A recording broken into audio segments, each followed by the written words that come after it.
Hello everyone, this is Ethan Dragon, and welcome back to another episode of Fire Emblem Heroes. I was debating for the longest time whether to do this video, but decided might as well. I don't know if this is going to be a regular series, but I might make it a series where we just go over some notable replays. We'll go over most of our replays for this season, just because there aren't too many. But as you can see, we made tier 4, and it turns out that was my minimum goal. I just wanted to hit the tier 4 threshold, so next season we'll start in tier 4. If we didn't make that, that would have been sad and unfortunate, but we made it. So our team for this season is very jank. We have Nils here with his entire point being infantry pulse and even pulse tie. Most of the time in relevant matchups, he doesn't even pulse tie the right targets anyways, so it's kind of just there. We have Brave Erica, who just does not have enough stats, which is a recurring problem in this team. Of Legendary Crom, he is paired up with Nino, who is giving him a decent amount of stats from pair up. Of course, I don't think it applies now, but it was water season, I believe, when I did play the match. I could be wrong. But we have Seliph here. Pretty jank set as well. Null Sea Disrupt doesn't really ever come into play. Probably should have used Vantage or something, but still pretty useless with Vantage. And then we have Ash here for our bonus unit and main carry, because this was the team I was already using, so the fact that Ash was bonus was convenient. Of course, as you can see, we didn't do too well. Basically, the first 3 matches, of course, were just against AI, so we're just going to go into each of the replays just to show the enemy units. We might just play the first replay just so we can briefly talk about some miscellaneous things, but I didn't even show the units. 10 out of 10. But our team is really bad in concept. The main reason we're running so many melee units is that there are certain far save builds, like Hardy Fighter, Aegis, Brave Hector, that will just completely wall Legendary Crom. He doesn't have a chance to one-shot Brave Hector in such an instance. So we don't want to bring too many ranged units, but ranged units are insane in this mode if you can get them to attack and take out enemy units. But there's a lot of dynamics with this particular ranked mode that aren't great. The matchmaker is pretty eh. It's really RNG, and for a team like mine, the RNG won't favor us a lot of the time because our team is so bad. But the main gimmick is to make favorable exchanges for us, get ourselves to a point advantage over the enemy and force them to come to us. But even then, even if we have the point advantage, we typically can't retain the point advantage, as we'll see in some of the replays, I think. This team doesn't have enough threat range to deal with range cav spam, for example. If there's like duo female Corin, I guess that's not needed. You don't need to say female right now, but harmonized Lysithia, maybe a legendary leaf or something. Any reasonably dangerous range cav units will just give us problems, because the breakable walls favors them more than us, because it sounds kind of ironic, but as we're hiding behind the breakable walls, once they're broken, they have all the threat range and we don't. And the problem is they can choose when to break the walls and get away with it while we can't. I think it'll be a bit more obvious when we get to actual replays against players, but these are just... I don't even think I showed the previous team skills. It doesn't really matter too much because, again, I'm pretty sure these are randomly generated teams. It's totally possible that they aren't, but I'm pretty sure they are. our turn 1 play with this team's pretty much the same every time. We typically do want to break the walls if we're gonna try for any advantage, but again, this team having so many melee units, dealing with a far save unit and then a bunch of high range units, especially ones with Kanto, is not the greatest. So we just struggle with this team. Not to mention there's never enough damage output. Like, even if I can get Brave Erica to attack someone, she typically doesn't pick up the kill because I can't accelerate her special up. And if I do something like Quick Impulse Moonbow, then I'm just screwing over any hope I have of doubling, pretty much, which is not great. But yeah, the first 3 matches weren't too bad.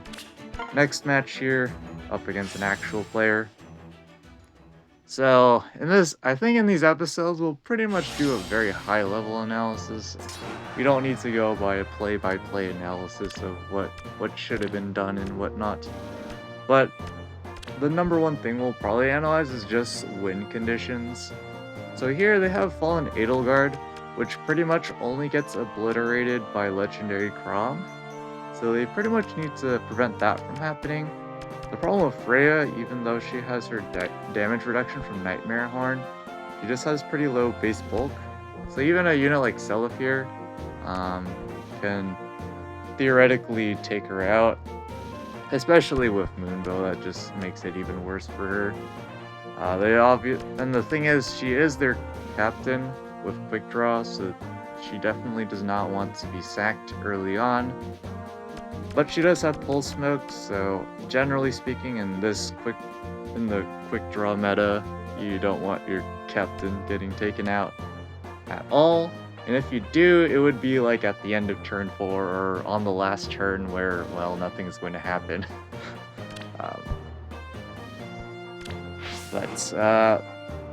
We're just going for our usual setup. I either go with Zelda first or Ashe first, typically. It doesn't really matter most of the time, because if we're against a terrible matchup, the only way we win is if the opponent throws. So here I take advantage of the fact they don't put enough of their units in the capture zone to get the free capture points. The capture zone is extremely important for my team. If I allow the opponent to... I should pause there real quick. If I allow the opponent to just casually get the point advantage over me, it's basically over, because I can't be offensive against the enemy. Because if I rush in and they pick up the first kill, I'm not going to have enough reinforcements to continue exchanging units, if that makes sense. We're not going to go super detailed and high level into these things. But here we plop Celifir pretty much just to troll, because of course their Harmonized Azura can't pick up that kill. I also use it as kill bait for Legendary Female Byleth, because they don't have far save, so we can revenge kill with Legendary Crom, but they don't do their daily damage calcs here on Fallen Edelgard, so Legendary Crom just picks up the kill there, and it's already over. They decide to go in here, and I'm already fine with sacking Legendary Crom here because we already have the numbers advantage, so we can play pretty aggressive here. I actually make this play, so Brave Erica, of course, has already used her Kanto. We could revenge kill with our Brave Erica and get away with it, so it's not a good idea for them to pick up the kill there, and they don't. So we dance Seliph in anticipation that we can retreat now to prepare for the next turn, so Seliph just doesn't get sniped completely for free. That would be terrible. And I already I do a lot of damage calcs during these matches, so I've already calced out all the relevant things we need to know, like Seliph being able to one-round KO Freya, especially since she's not solo. It's even worse for her. But we just have the advantage here now because they've lost their captain, so we just move first with Quick Draw, and it's GG. So honestly, their team had a reasonable chance of beating us, but it's a difficult matchup for them, pretty much just because we have Legendary Crom. Everyone else on the team is just kind of there, not gonna lie. because we don't have secret maneuver in this rotation, and we need to do a lot of damage, we went for an infantry pulse-based team. So, you know, turn 1 bonfire on Ashe does come in handy quite a bit, because a very common unit that'll show up is like Brave Erica, and she will get, except for some super niche sets, she consistently gets one shot, even through her damage reduction by a bonfire from Ashe. And so here they have, you know, a +10 legendary Micaiah. They also have dual peony for some nice support, and of course Ashe for teleportation. But kind of like my team, they're heavily melee based, so they're going to want to actually keep the map closed, since we're going to want it to be open. If it's open, we can apply a stronger presence against Kanto. Because the problem of keeping it closed... Wait, did I say it backwards? They want to keep the map closed so they can take advantage of Kanto, and we want to open up the map. I don't remember what I said, so we're just going to say that again. Their Micaiah is basically a revenge killer. They don't want to be sacking her early, because if they sack her early, that allows us to casually plop Ashe on one of these breakable walls, and then we can teleport over the breakable walls if they don't choose to break them. But they are smartly breaking the walls, because again, they want to wait. They're not smartly... It's good for them to break one of the walls, I guess, but it mostly depends on the strategy here. So we're leaving Shelif out to be potentially attackable. Of course, so here we make this play, because again, they don't have quick draw here as well. So we can take advantage of quick draw to get this kind of setup. And it's a weird setup, but the whole point is we want them to sack legendary Micaiah for Shelif, which would be more advantageous for us. I actually kind of screwed up here and forgot about Pathfinder was on Cheetah. So, yeah, we're not going to worry about a potential play they could have done there. But I'm happy to go for this exchange. Prom for legendary... whatchamacallit? Prom for legendary Micaiah.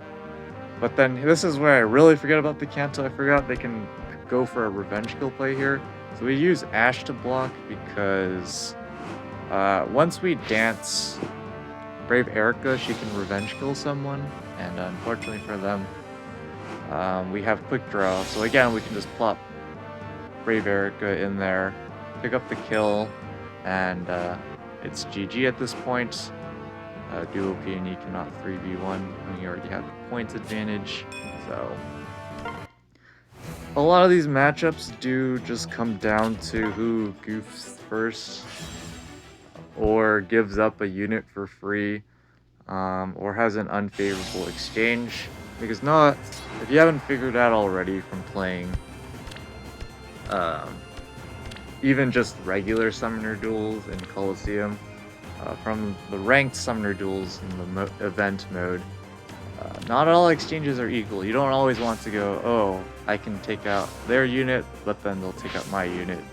You typically don't always want to be going for those kind of one-for-one exchanges, because sometimes it's worse for you. The most prime example in this quick draw meta is you don't want to just casually sack your captain for absolutely no reason. But here we're opening up the map because their mobility is extremely low. They also don't have a dancer. Forgot to mention my win conditions here. So of course, Legendary Crom's the only one who can reasonably 1v1 Fallen Edelgard, and probably Brave Edelgard as well. But also Fallen Ike. Fallen Ike against Brave Erica is mostly dependent on the speed, but it's not too great for Brave Erica. So the whole point of putting Ashe there is to essentially force them back. We're already getting the points advantage, and again, they don't have a dancer. They have Pathfinder via their legendary Claude, who also is probably a unit that Legendary Crown has to kill, or Seliph can player phase to do some damage, but of course he has no follow-up and Fail Not, so that's not great for us. As you can see, Legendary Crown has to like carry all the weight. So we're just preemptively heading back. We don't actually care if Fallen Edelgard approaches us here. So they decide to be a bit aggressive and force us to retreat our nils, which is fine, but they just overextend with Fallen Edelgard, which is just incorrect. They should make sure that Fallen Edelgard doesn't just die. And so now at this point, if the match were to continue, we would just be stalling for turns. They would have to come to us, and we still have our full 5 units. So we just have a huge actions advantage, especially with a Dancer and Legendary Crown to change fate. So not a very great matchup for them.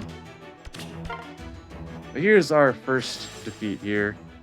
It's probably a good idea for us to hide the results of the match in the future, but so this is one of the kind of archetypes we have an incredibly hard time dealing with. Just some range cabs with Pathfinder, and then a far save unit. Now, the far save unit doesn't actually have to be good at all. It could be a level 1 far save unit, and the team would still give us trouble. The main reason why the far save is troublesome is we have to burn Legendary Crown's attack to take out the far save unit, and not some other relevant unit like a range cab. In the ideal scenarios, we would be able to snipe down the far save unit with a melee unit. Typically it'll be like Brave Erica, because she can actually do damage and double and all that stuff. Because she can take out Brave Hectors and Ascended Fiorms no problem when they're running far save sets. Unless Brave Hector's running Bonfire, but at which case there is a chance for Legendary Crown to one-shot, depending on the stats. But yeah, the fact that we have to burn Legendary Crown's attack just means we're going to get absolutely obliterated on space, so capture zone points are incredibly important. So they're smartly advancing their far save unit because they already know, I don't know if this player particularly knows, but they can just give up their far save unit to any attack they want as long as they can revenge kill. Which is pretty sad for us because we have nothing going for us here. It would be really nice, you know, if they would sack Harmonized Lysithea for one of our units in a 1-for-1, but we would never be able to set up a 1-for-1 exchange unless, of course, they throw. So we have to put 4 units in to make sure we don't get capture point memed on. But this is where the turn 2 duo dagger pressure with her duo skill comes to play. I decided to put Seliph here just because, again, the trenches do help us out against the cabs, but they're smartly breaking the walls because they want to open up the map. We want to keep it closed because we have melee units. We can't compete with the ranged units. And so here, they're just setting up, breaking the walls. It was a bit of a waste of their dual skill, to be honest. Typically, if you're going to apply the turn 2 pressure with your dual skills, you want to try to push enough of the enemy units out of your range and out of the capture zone so you can get free capture points. And at that point, if they have the capture point advantage against us, we pretty much just lose because we can't initiate into them. They just use their Harmonized skill here probably just to burn an action, I would imagine. Because if we burn our actions here, they're just going to be able to break the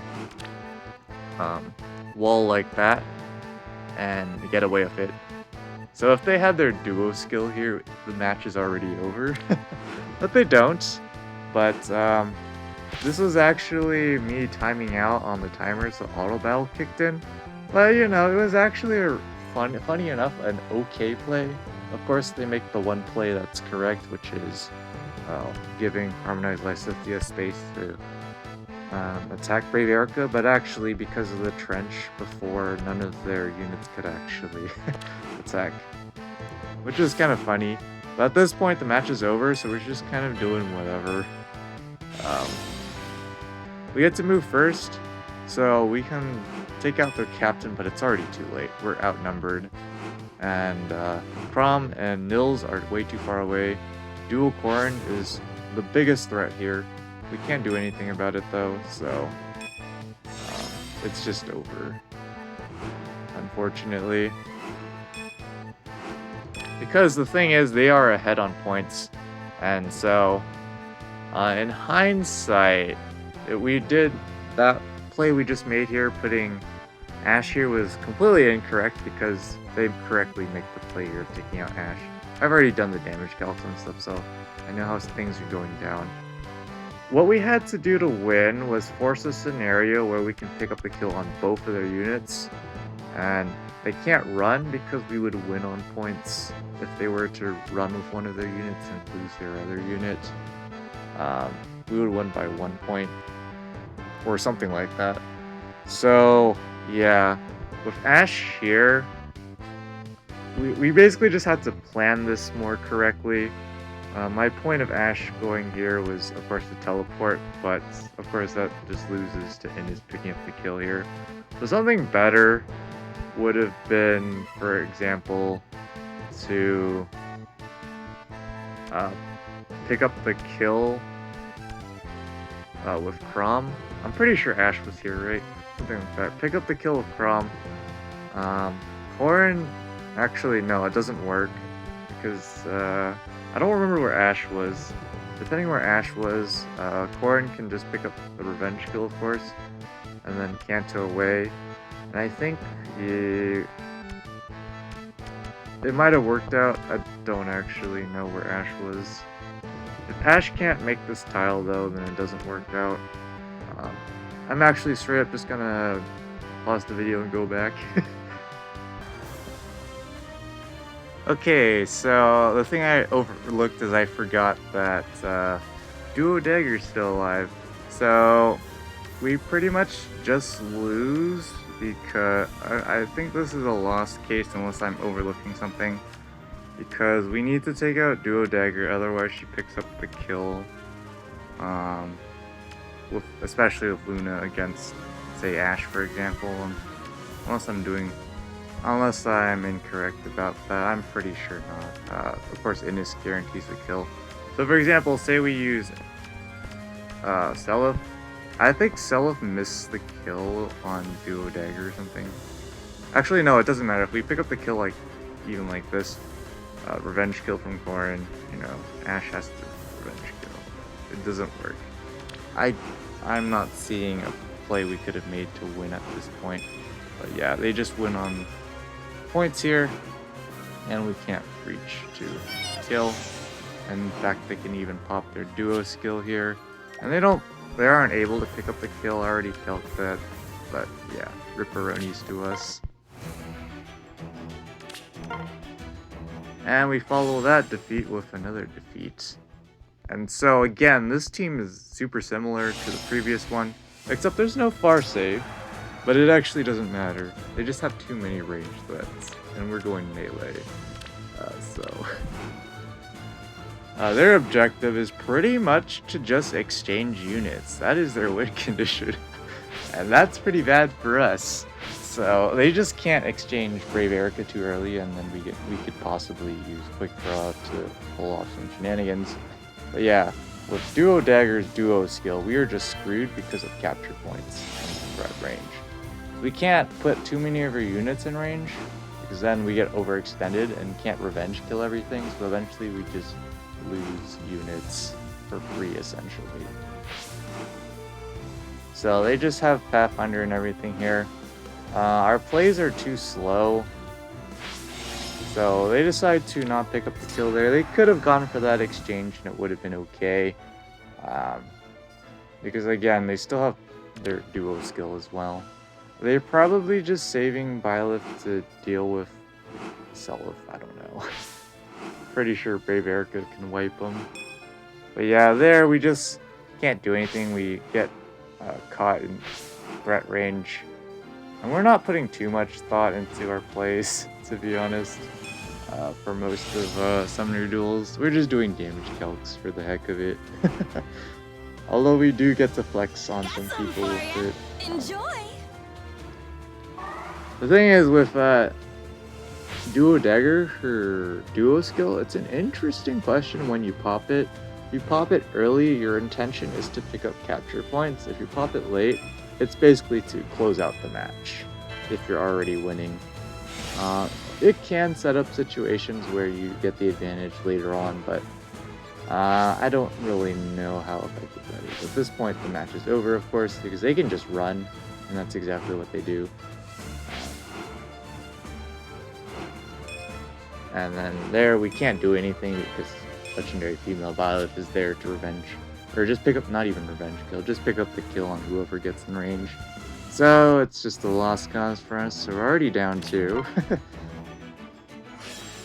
But here's a match where our daily damage calcs comes in handy, because we're up against the Valentian Palistrat with Vantage, of course. It's not a heavily invested one, but it is plus attack, and they do have Far Save, Brave Edelgard, but it actually is not too relevant. The relevant thing in our damage calcs for this matchup are that she can't kill Ashe and she can't kill Chrom without since Bonfire isn't already ready. I don't actually remember the calcs for if Bonfire's. I don't think she kills Ashe regardless. Could be wrong. The thing is, we're running attack res form on Ashe, so it balances her bulk out quite a bit. She also has low attack defense, and her weapon is pretty stacked on effects. But the main relevant one is that she debuffs Pal's attack by 6. That combined with low attack defense just means her attack's extremely low. So we know this. I'm not sure if they knew that, but we're basically advancing and opening up the map, which is actually more favorable for them, but at this point we're essentially forcing their hand. They've already used too many actions up at this point, and again, I did my daily damage calcs, so I already knew that Bernadetta did not have a great matchup here against either of our units here. Ashe, she can't even double, because in range of 3 of our units within 3 spaces. So we can just dance Legendary Chrom here. Move Legendary Chrom into position to revenge kill. But again, we are utilizing the fact that Pella can't take out Ashe. So we use Erica to get a free kill on their Bernadetta. And so now we move out our Brave Erica to recycle for potential other hidden run shenanigan. But now we're just burning actions so that they have to have Brave Erica hit and turn. And we could technically have gone for the attack with Legendary Chrom there, but to pick up the kill on Brave Edelgard. But I actually wanted to just preserve my massive actions advantage. So they go for an exchange here of units. But again, we have the actions advantage, especially with the change fate there. We can just leave, and we're just getting back in position. We don't care that Pala's getting danced again because Ashe safely survives every time. So again, they go for the smite play, but I already calced this out as well.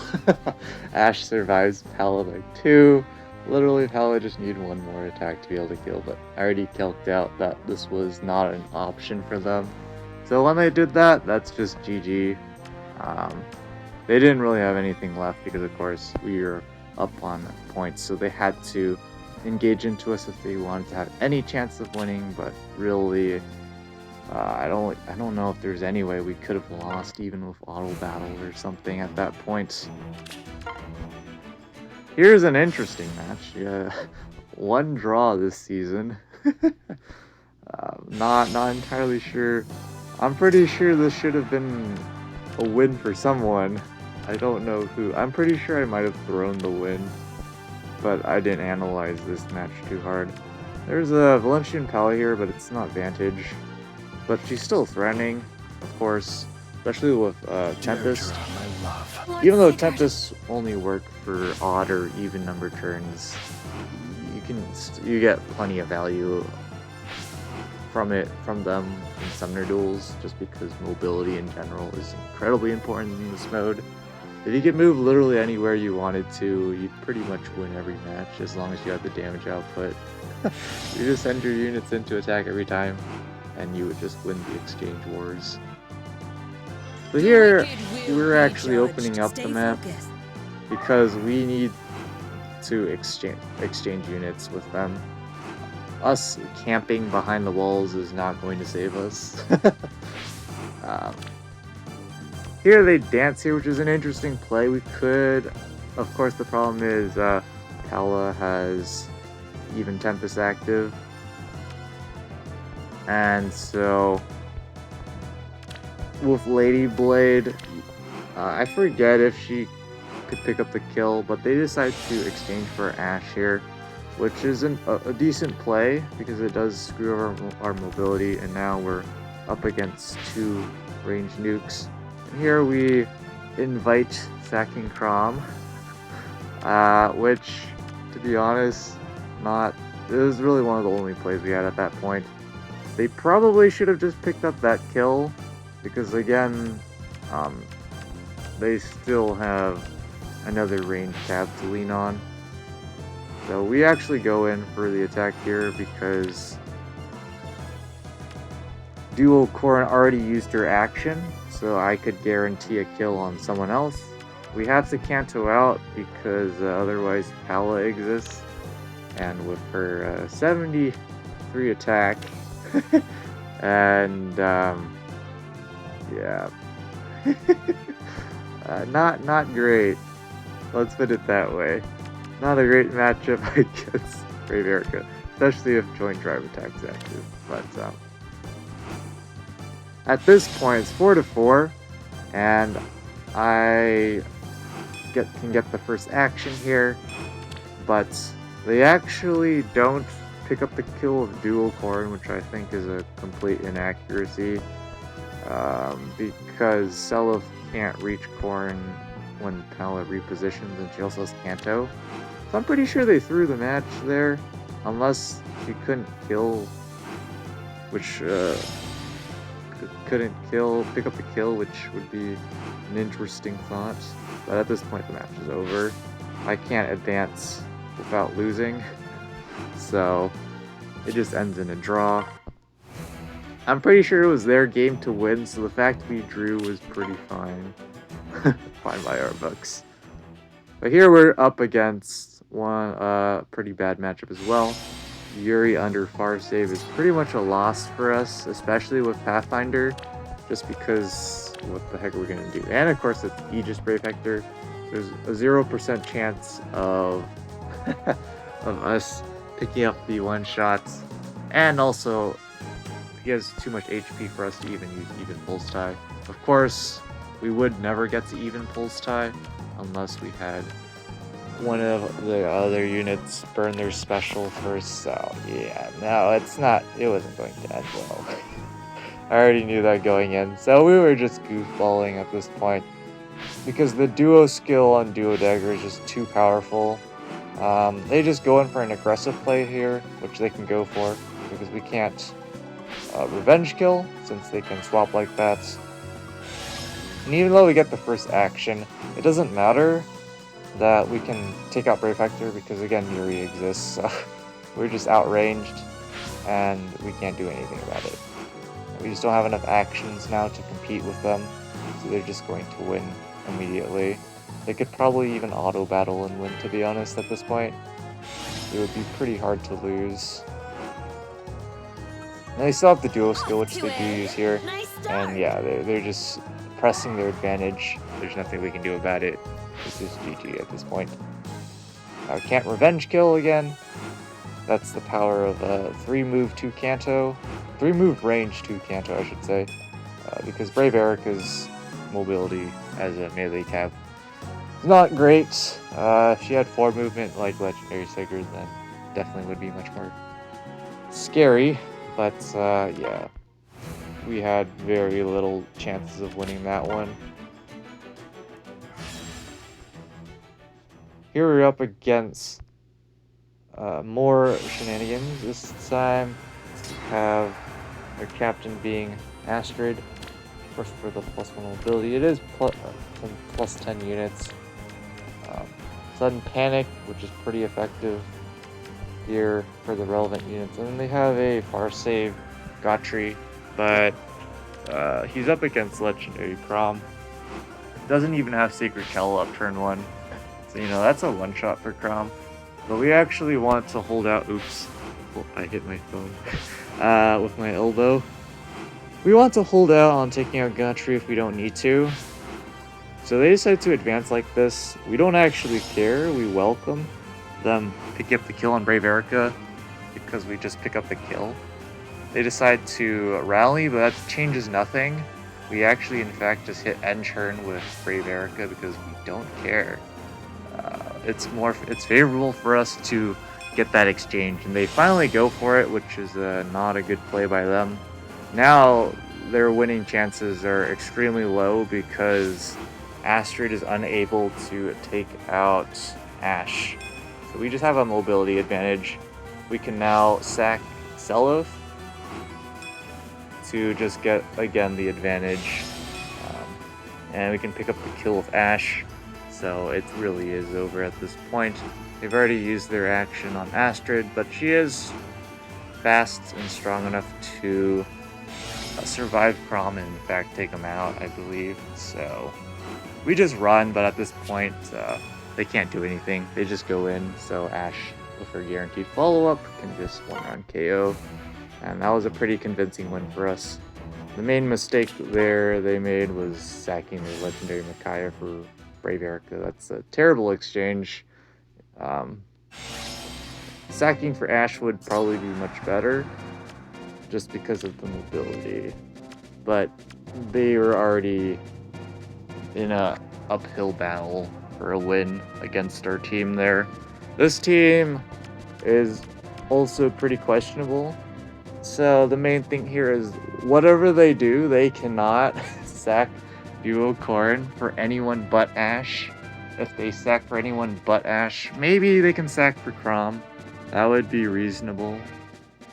But if they sack for anyone other than those two units, then they pretty much lose because we get to pull off the Ash strategy, which is to plop your Ash on one of these breakable wall tiles, and then while the walls are still up, so then their melee units can't attack her, and the relevant range units that would be left can't take her out, so we can just fling our melee units in and start exchanging units, which is really what we want.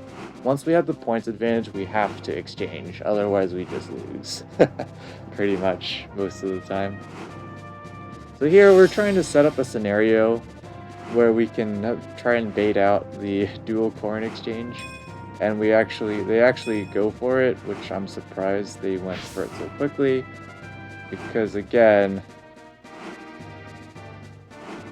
it's they aren't in a good spot. And again, Brave Erica's unable to survive a counter from Ash, so that's why she didn't pick up a kill there. But at this point, we just press our advantage. They decide to attack with Julius. I realized that we were going to have to exchange there, but I'm fine with it because Ash is not in position for Brave Erica to revenge kill Seloth. So we're fine to do whatever, essentially. And they're just going to back up. We already have the points advantage. Actually press our advantage by sending in Seloth, like so. And now we just pick up the kill on their dancer. And we have quick draw as well. I just dance there to make sure to force them to pick up that kill. And now we can just run away.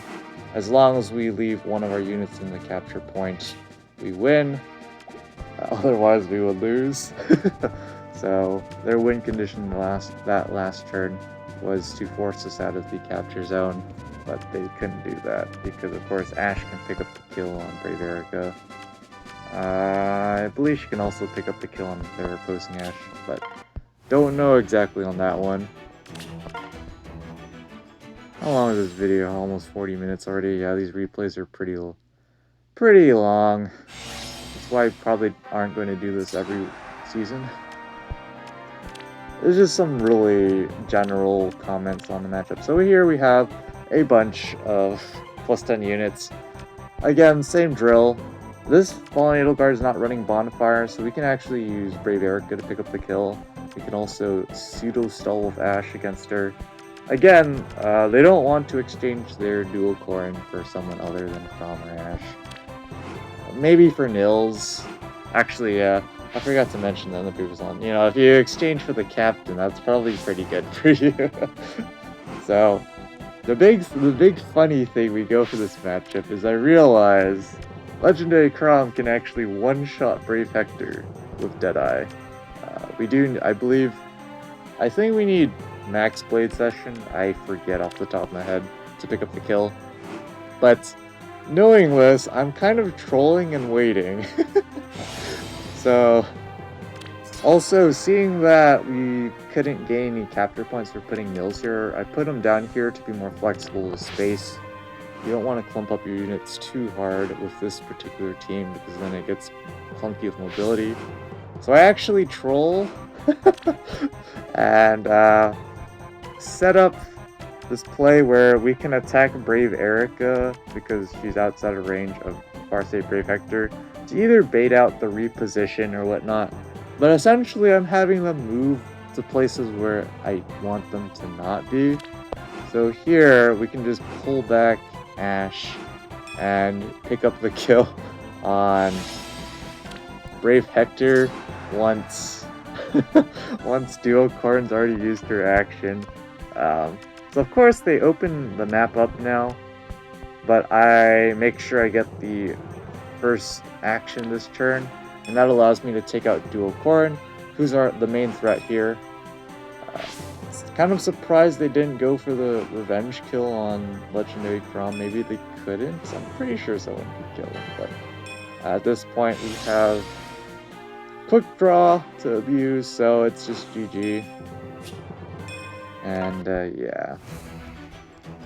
So the main thing there was just not preparing for my onslaught and not realizing that Chrom actually beats Brave Hector, so you can't leave him in a scenario. Can't give me a scenario where I can just snipe him down for free, essentially. Now here we're up against, again, another Farsight unit. We don't really care too much about Ascended Fjorm walling us. The only Ascended Fjorm that walls us is pretty much the Aegis version, because we just one-shot her through Ice Mirror and Hardy Fighter and all that stuff with Legendary Chrom, so we actually don't care too much about her in terms of Chrom getting walled by her. But it's not really advantageous for us to make that exchange unless it's completely free. Make an exchange for Beyond with Chrom unless it's free.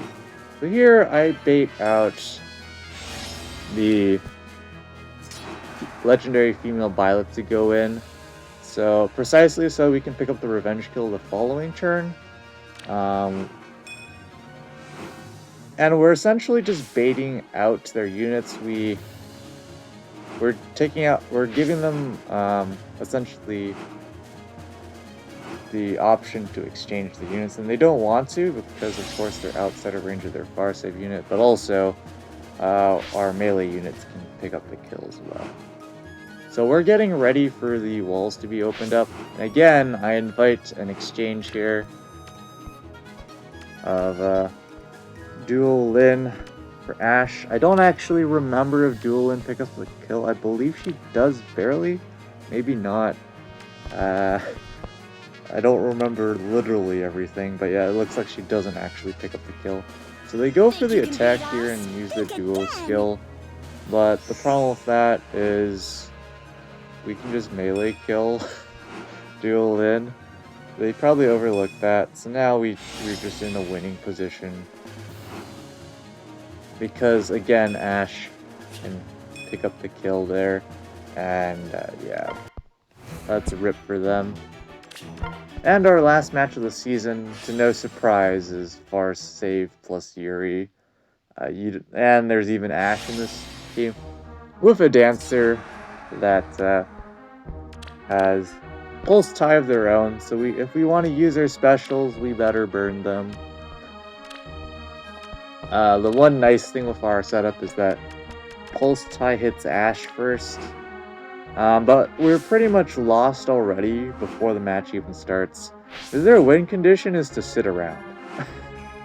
That's pretty much it, because Yuri can, and even Reagan can revenge kill pretty reasonably in Kanto away.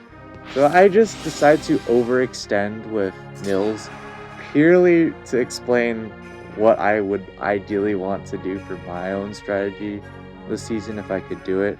I personally would have wanted to have a far save unit that can just survive.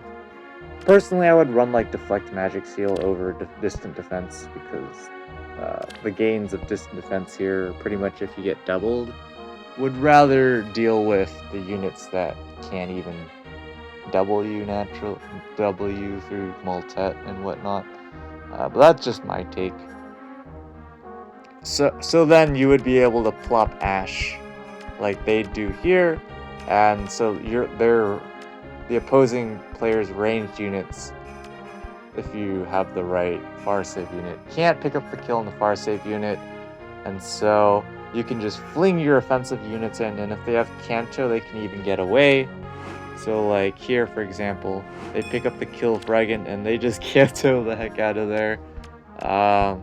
Very funny interaction with Kanto here. Kanto is very strange. I actually didn't remember that you could do this, but yeah, we're not gonna worry about it. The match was already over before it started again, and losing Nils there really killed it for us, of course. But our only chance of possibly winning this game is the opponent doing nothing, and yeah, they're not gonna do that. So we extend Ash, because I actually calced that she could survive, so we can pick up a singular kill on Brave Hector, but now it's too late. They can just dance with Yuri, and they have quick draw, so I just go in for the kill, because otherwise they would have just used Yuri's max movement, and then start of turn 4 here, they can just pick up the kill, because they had quick draw, and we didn't, because Nils died early. So that was our season this week, and again, at least we got to tier 4, that was my minimum goal. We also make probably top 3k unless a bunch of people snipe us in the last few hours, which I don't think is going to happen. I believe top 1k was like 1500, 1600. I don't know exactly, but 1600 was the cutoff for is tier 7, which would have been our next goal to reach.